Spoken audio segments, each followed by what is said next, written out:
미셸 트루니에가 적은 푸른 독서 노트에 보면 이런 내용이 나옵니다. 미셸 트루니에는 프랑스 작가입니다. 그는 다니엘 디포의 소설 로빈슨 크루소에 나오는 야만인 방드르디에 대한 새로운 각도로 소설을 적는데 그게 바로 방드르디입니다. 이 책이 인기가 많고 유익하다 해서 프랑스 학생들이 읽을 수 있는 교과서에 이 소설이 실리게 되고요. 저자는 고전을 어떻게 정의하던가? 고전은 바로 학생들 교과서에 실리는 작품이 고전이다. 이렇게 정의를 내리기로 합니다. 그런데 1990년도 에스토니아 수도에서 에스토니아어판 방드리드가 나오게 됩니다. 저자 허락 없이 해적판으로 나오게 된 거죠. 저자는 또 이렇게 이야기합니다. 미셸 트루니에는 이 해적판이 나왔다는 말은 경제적으로는 별 도움이 안 되지만 내 명예에는 크게 도움이 됩니다. 해적판이 있다는 말은 그만큼 세계에서 읽고 싶어하는 내용이다. 이것을 말하기 때문이죠. 당시 에스토니아는 소련 연방국이었는데 무슨 책을 번역하든 소련의 허락을 받아야 했습니다. 그런데 이제 독립을 꿈꾸면서 소련 허락 없이 첫 번째로 외국 소설을 우리가 번역하자 해서 번역한 것이 바로 방드르디입니다. 그리고 이 출판하는 날, 출간하는 날, 이제 이 작가를 초청해서 이제 출판회를 크게 이제 하려고 이제 편지를 보내줍니다. 어렵게 고생해서 수도 탈린에 도착하고 국가원수급 환영을 받으며 외무장관과 단둘이서 점심을 먹게 되었습니다. 이 작가 미셸 트루니에는 외무장관에게 묻습니다. 어떻게 해서 많은 책이 있는데 왜 하필 내 책이냐고. 내 책을 번역해서 첫 번째 소련의 허락 없이 출판한 에스토니아 사람이 출판한 책이 왜 내 책이 됐냐고. 그러니까 그 장관이 이 질문에 적잖 놀란 듯이 현대소설 가운데 주인공이 에스토니아인 책은 당신 책이 유일한 책이기 때문입니다. 라고 말한 겁니다. 작가가 너무 의아한 거예요.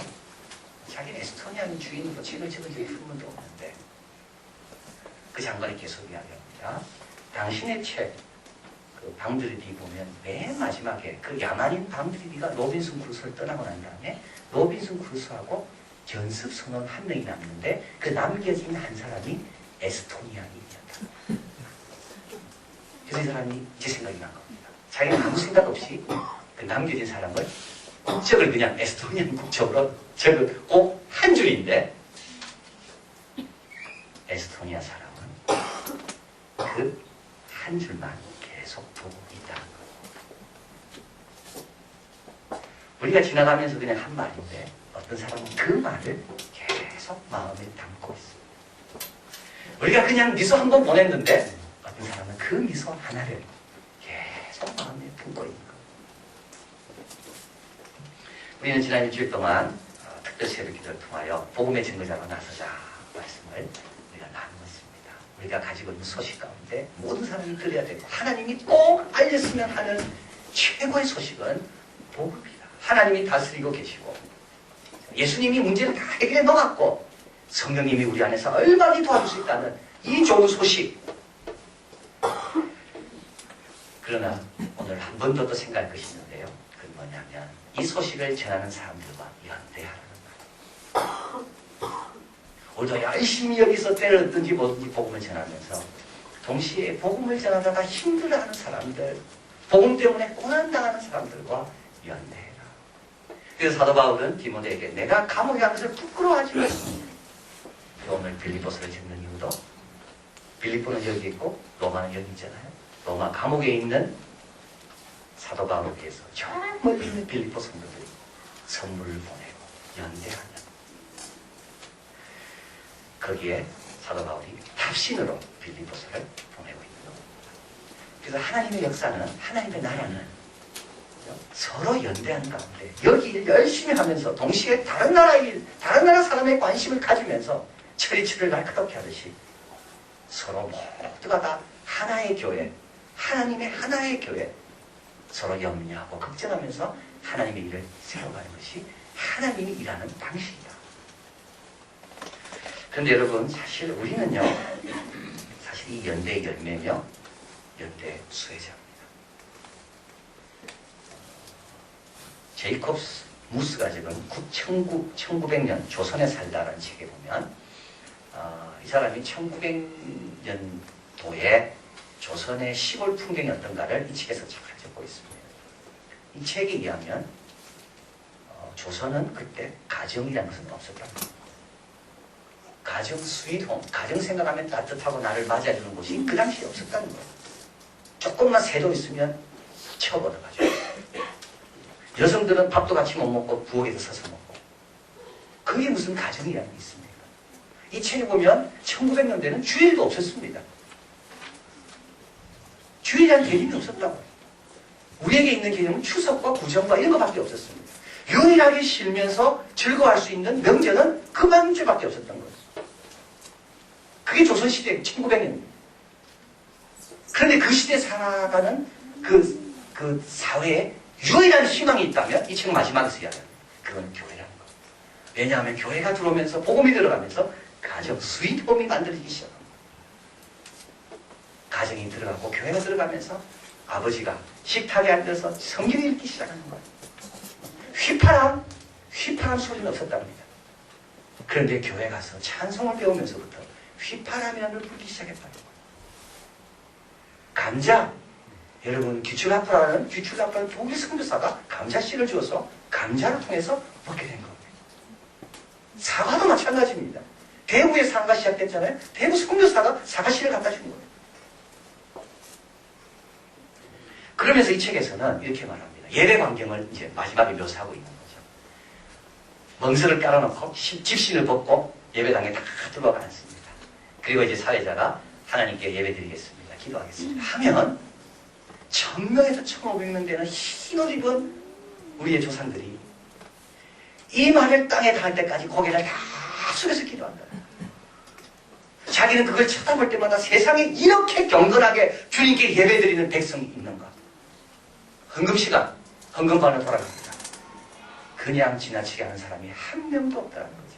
그렇게 가난한데도 불구하고 설교가 어떨 때는 길어져서 3시간씩 된답니다. 근데도 한 명도 움직이지 않는데요. 그리고 마지막 축도합니다 하면 또다시 이 말을 땅에 대면서 하나님 앞에 그렇게 경건하게 기도하고 돌아가는 백성. 그런데 이게 그냥 된 게 아닙니다. 우리 민족의 성품이 좋아서 그럴까요? 그냥 된 게 아니죠. 남녀노소를 불문하고 어떤 병이든 오시오. 올 때는 빈 약병만 가지고 오면 돼요. 그리고 와서는 외국인 의사를 찾으시오. 알렌 같은 선교사님이 있었기 때문에 그렇습니다. 천민을 위해서도 그 비싼 약을 아까우지 않고 올 때 빈 약병만 가져오면 된다고. 남녀노소 누구든지 와도 된다고. 그 알렌 같은 선교사. 인도로 가려고 했지만 조선에서 선교사를 필요로 한다는 소식을 듣고 자기의 뜻을 접고 조선으로 오기 위해서 2번이나 거절당하면서도 조선으로 오겠다고 다짐하고 25살에 조선 땅을 밟은 언더우드 같은 선교사. 대한민국에서 첫 번째 외국인 결혼식이 진행됩니다. 이거는 로제타하고 제임스 홀이 대한민국에서 결혼합니다. 알렌이 환자를 치료하는데요. 우리는 유교 국가니까 여성들이 와서 남자 의사한테 손을 안 내는 거죠. 그래서 치료를 할 수가 없는 겁니다. 그래서 미국에 편지를 받았습니다. 여자 의사가 필요하다. 이래서 로제타가 오게 됩니다. 약혼한 상태인데 남편은 뒤에 들어오게 됩니다. 그 남편과 함께 사회하다가 2년 있다가 남편이 죽어요. 애 둘 남기고 한 명은 퇴직을 입고 한 명은 바뀌고. 근데 로제타는 끝까지 죽을 때까지 한국에서 환자를 치료하고 그 로제타에 의해서 대한민국 첫 번째 여자 의사 박에스더가 만들어집니다. 여러분, 우리가 그냥 된 게 아닙니다. 하나님의 뜻은 그렇지가 않습니다. 우리만 잘하면 되는 게 그렇게 하나님의 뜻이 아닙니다. 우리도 잘해야 되고 남도 잘할 수 있도록 도와줘야 되고 로마에 있는 감옥이 모두 사도 바울이 모든 것을 할 수 있다 그랬잖아요. 그럼에도 불구하고 어떻게 해요? 빌립보에 있는 성도가 사도 바울을 도와야 되는 겁니다. 빌립보에 있는 성도가 아무리 성숙됐다 할지라도 사도 바울의 서신을 통하여 그들의 영적인 것이 또 공급돼야 되는 겁니다. 이게 하나님 하신 일입니다. 철이 집을 날카롭게 하듯이. 오늘 본문에서 사도 바울은 선물을 들고 온 빌립보 교회를 하면서 이렇게 말합니다. 내가 너무 기쁘다. 10절에 같이 있습니다. 내가 주 안에서 크게 기뻐하면 너희가 나를 생각하던 것이 이제 다시 싹이 나미니 너희가 또한 이를 위하여 생각을 하였으나 기회가 없었느니라. 선물을 받고 크게 기쁘다라고 이야기합니다. 선물 때문일까요? 아닙니다. 여러분, 연약한 사람, 해외에 있는 분들과 성도들과 고난받는 사람과 연대한다는 것은요, 그거는요, 어떤 뜻이 있는가 하면 두 가지 뜻이 있습니다. 하나는 내가 성숙됐다는 말입니다. 사도 바울이 왜 기쁠까요? 사도 바울의 처지를 이해할 만큼 성숙됐기 때문에 성숙된 사람만이 남을 배려할 수가 있습니다. 성숙된 아이만이 부모의 마음을 배려할 수가 있다고요. 부모가 원하는 게 선물이겠습니까? 부모가 선물을 받고 기뻐할 때 이 아이의 성숙으로 인하여 감사하는 겁니다. 또 크게 기뻐한 이유는 이제 다시 싹이 나니, 이 싹이 난다는 말은 꽃이 핀다는 말입니다. 꽃이 언제 핍니까? 봄에 피죠. 영혼의 봄이 왔다는 것을 보여주기 때문에 이제 문제가 해결됐구나 너희 교회. 그래서 이제 나를 위해서 이런 마음을 쓸 여유를 갖게 되었구나. 여러분, 어려운 사람 돕는다는 건요, 내 영혼의 꽃이, 내 영혼의 봄이 왔다는 증거. 그래서 이거는 아주 감사해야 될 일입니다. 우리 한국교회가 선교를 위해서 자신을 드릴 수 있다는 것은요, 이거는 뭘까요? 이거는 영혼의 봄이 왔다는 거예요. 자, 그래서 남을 배려하고 남을 돕는다는 것은요, 이거는 굉장히 소중한 것이고, 이거는 감사해야 될 일입니다. 그리고 또 사도 바울은 계속 이어서 이야기합니다. 11절 같이 있습니다. 내가 궁핍함으로 말하는 것이 아니라 어떠한 형편에든 내가 자족하기를 배웠느니 내가 비천에 처할 줄도 알고 풍부에 처할 줄도 알아. 모든 일에 배부르며 배고픔과 풍부와 궁핍해도 일체의 비결을 배웠노라. 내게 능력 주시는 자에서 내가 모든 것을 할 수 있느니라. 여러분, 사도 바울은 어떤 사람이죠? 자족하기를 배운 사람입니다. 여러분, 자족은요, 배우는 겁니다. 자족은 저절로 안 되지 않습니다. 자족은 은사가 아닙니다. 자족은 배우는 겁니다. 그리고 사도 바울은 온도계 같은 삶이 아니라 온도 조절 장치 같은 삶을 산 사람입니다. 온도계 같은 삶은 어떤 사람이냐면요, 추우면 금방 내려갑니다. 더우면 금방 올라가요. 밖에 영향을 금방 받아. 이게 온도계 같은 사람이에요. 높은 데 가면 금방 고만해. 힘든 데 가면 금방 실망해. 이게 온도계 같은 삶이에요. 온도 조절 장치 같은 삶은요, 높은 데 가도 흔들리지 않고 겸손한 거, 낮은 데 가도 기죽지 않고 당당한 겁니다. 항상 일정한 온도, 주님의 정하는 온도를 유지하는 거죠. 그래서 사도 바울은 말합니다. 내 능력 주신 자에서 내가 이 모든 것을 할 수가 있다. 그런데 14절 같이 읽을까요? 그러나 너희가 내 괴로움에 함께 참여하였으니 잘하였구나. 근데 왜 괴롭습니까? 이 괴로움은 자기로 인하여 괴로움이 아닙니다. 내 처지 때문에 괴로운 게 아닙니다. 이 괴로움은 복음 때문에 괴로운 겁니다. 그래서 바로 그 다음 구절이 나오잖아요. 빌립보 사람들아, 너희도 알거니와 복음의 시초에, 사도 바울의 관심은 지금 복음에 있는 겁니다. 복음이 전파되어야 되는데 내가 감옥에 가 있고, 복음이 전파되어야 되는데 내가 지금 늙어가고 있고, 복음이 빨리 전파되어야 되는데 교회들마다 거짓 교사들이 자꾸 스피치고 있으니까 내가 너무 괴로운 거예요. 근데 이 괴로움에 참여한 교회가 빌립보 교회다. 빌립보 교회가 기도해주고 있고, 빌립보 교회가 격려해주고 있고, 빌립보 교회가 든든하게 세워져서 사도 바울을 배려하고 있고.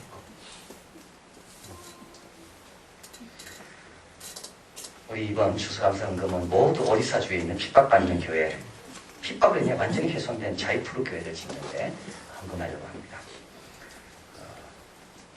그래서 제가 이제 우리 컴패션의 한 실장이 저희가 왔을 때 제가 부탁했어요. 그 자이프루 교회 목사님에게 좀 연락을 해서 우리 교인들에게 그냥 헌금하라 하면 우리가 감동이 적으면 안 되니까 좀 서신을 좀 적어 보내주면 좋겠다, 우리 교인들에게. 그래서 그 서신을 나누고, 이래서 형편이 이렇구나, 그래서 우리가 좀 더 열심히 헌금하면 좋겠냐, 그래서 서신이 온 거예요.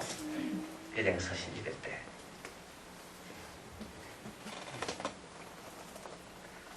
그들의 형편이 서신을 쓸 만큼 여롭지 못하다는 것을 알게 됐습니다.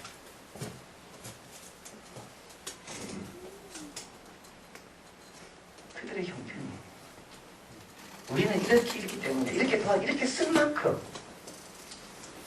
그렇게 여유로운 상태가 아닙니다. 그걸 제가 이 편지에서 읽었습니다. 얼마나 죄송한지.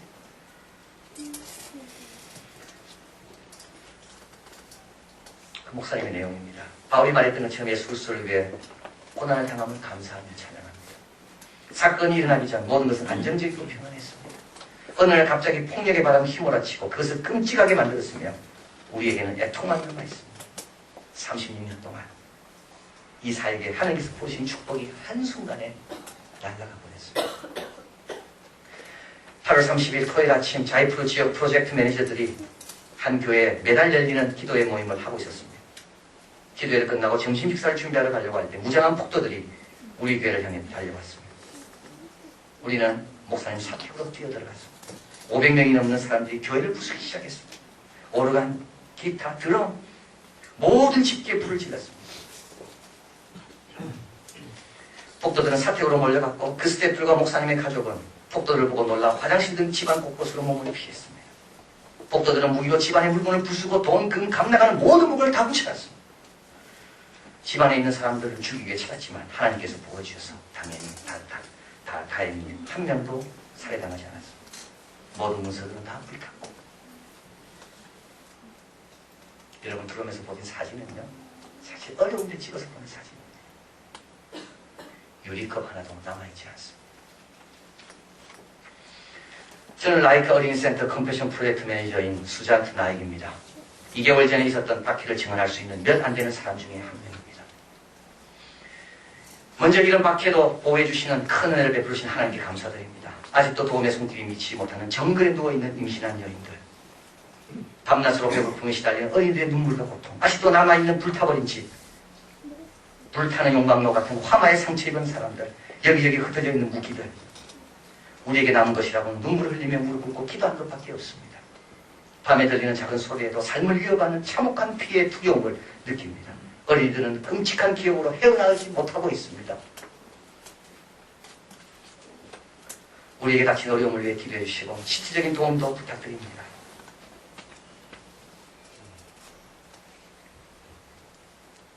모든 자료들이 이번 바퀴로 불타버려서 도움을 구하기 위한 통계적인 자료를 들 수가 없어 안타깝습니다. 저는 프리만 쿵알 상가 목사입니다. 저와 저희 교회 성도들은 오리사 박해의 증인들입니다. 오리사 지역의 형제자매들이 함께 저희 교회를 박해를 당했지만 하나님을 위해 박해당하게 하심에 감사합니다. 8월 25일 사침에 가까운 반기독교인들이 저희 사무실 앞을 지나갔습니다. 위험을 감지하고 경찰의 보호를 요청했습니다. 폭도들은 쇠퇴를 씌운 곤봉, 무기, 칼, 화살로 무장했고 석유와 같은 방어물질로 저희 기관을 향해 몰려왔습니다. 경찰이 피해가 없도록 그를 저지하려 했지만 폭도들은 경찰의 명령을 무시하고 경찰차를 부수고 방망이를 던지고 우리 건물을 부수기 시작했습니다. 폭도들이 건물을 부수고 있을 때 컴패션의 아이들은 건물 안에 있었습니다. 학교 안으로 밀고 들어와서 컴퓨터 집기, 학교용품 250여 부의 교복, 사무용품, 스텝 급여 지급 때문에 보고하고 있던 현금, 현재 140여 명의 어린이들은 의욕을 상실했고 공부를 계속할 수 없게 되었습니다. 우리 후원자님에게 어린이들 위해 꾸준히 기도해 주시길 부탁드립니다. 그리고 후원자님의 도움으로 어린이들에게 힘과 웃음을 되찾을 수 있기를 바랍니다. 그리고 후원자님 주위의 친구들과 교회 사역지에서 우리의 귀한 어린이들을 위해 함께 기도해 주시길 바랍니다. 여러분, 이들이 왜 괴롭습니까? 자기 때문에요? 아닙니다. 이들은 자족하기를 배웠을 겁니다. 이들이 왜 괴롭습니까? 어린아이들 때문에, 임산부들 때문에. 이 아이들은요, 한 끼 먹는 아이들입니다. 하루에 교회 와서 한 끼 더 먹습니다. 2끼 먹습니다. 이 아이들은 치약도 없는 아이들입니다. 교회 와서 치약을 받아서 이빨을 닦습니다. 이 아이들은 그 가정의 희망입니다. 그 아이들이 와서 공부하는 교회가 다 불탄 거예요. 이 세 분의 증언이 왜 힘듭니까? 왜 이들은 힘들어합니까? 사도 바울이 말합니다. 너희가 내 괴로움에 참여했으니 너무 잘했다. 주님의 말씀이에요. 너희가 내 괴로움에 참여하는 것은 너무 잘하는 일이다. 여러분, 연대한다는 말은 복음을 위해 고난의 짐을 지고 있는 사람들에게 함께 해주는 거다 말합니다. 마지막으로 연대한다는 것은 또 어떤 뜻이 있는가 오늘 본문에 가보겠습니다. 19절 같이 있습니다. 나의 하나님이 그리스도 예수 안에서 영광 가운데 그 풍성한 대로 너희 모든 쓸 것을 채우시리라. 연대한다는 말은요, 복 받는 것을 말합니다. 선물을 한 번 해줬어요. 빌립보 교회가 로마에 있는 그 사도 바울에 대해서 한 번 했어요. 근데 사도 바울의 기도는 한 번이 아닙니다. 사도 바울은 그 선물을 볼 때마다 기도하는 겁니다. 우리가 자이프루 교회를 하나 지어줍니다. 그러면 자이프루 교회에 와서 아이들이 꿈을 꾸고 찬양할 때마다 그들은 하나님을 찬양할 것이고, 어떻게 보면 아무것도 아닌 우리를 위해 애들이 기도해 줄 겁니다. 여러분, 그래서 하나님께서 그 기도의 응답으로 여러분의 가정과 자녀를 축복하신다는 겁니다. 여러분, 선행은 한 번이지만 그 선행 받은 사람이 그걸 잊지 않고 기도할 때마다 그 기도의 응답은 계속 이어지는 겁니다. 사도 바울이 말하잖아요. 내 하나님이, 그분은 내 하나님이다. 내 하나님이 그리스도 예수 안에서 영광 가운데 풍성한 대로 너희 모든 쓸 것을 채우시기를 나는 계속 기도한다.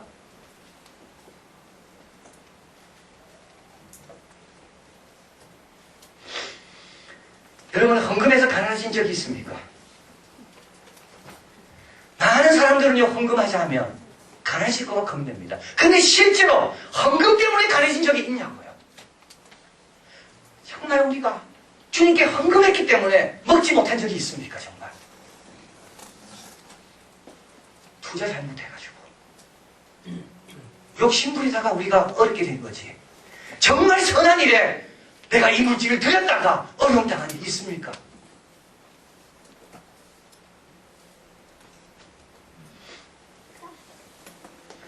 빌립보 교회는 어떻게 됐을까요? 사도 바울이 죽는 날까지 자기를 위해 기억하고 이 고난에 동참해진 빌립보 교회를 위해 기도했는데 그 기도의 응답대로 빌립보 교회는 어떻게 됐을까요? 지금으로부터 7, 80년 뒤에 서머나의 총독 폴리갑이 빌립보 교회에 편지를 보냅니다. 빌립보 교회는 그때도 살아있었다는 거죠. 근데 그때만이 아니에요. 빌립보 교회는 중세 때도 그 지역의 중요한 역할을 담당하는 교회가 된 겁니다.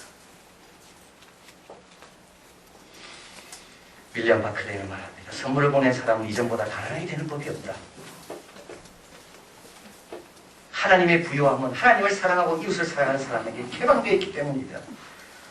선물은 하나님의 은사와 불을 열어주는 문과 같다. 선물을 보낸 사람은 이전보다 가난하게 되는 법이 없다.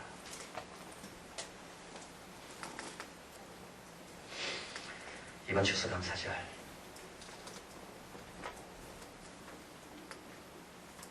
여러분 한번 이걸 시험해 보시길 바랍니다. 그래서 세상 사람들이 좀 놀래더라. 야, 예수 믿는 사람이 저런 사람이구나. 저렇게 오리사 이름도 알지 못하는 그 지역의 사람들을 위해서 자기 것을 크게 내놓지 않게 내놓는 사람이 예수 믿는 사람이구나. 그리고 그 교회가 지어지고 그 드럼이 세팅이 되고 악기가 마련되고 아이들이 찬양을 부를 때 그들은 또 뭘 깨달을까요? 우리도 이렇게 살아야겠구나. 또 하나의 연대가 되어야 됩니다. 기도하시겠습니다.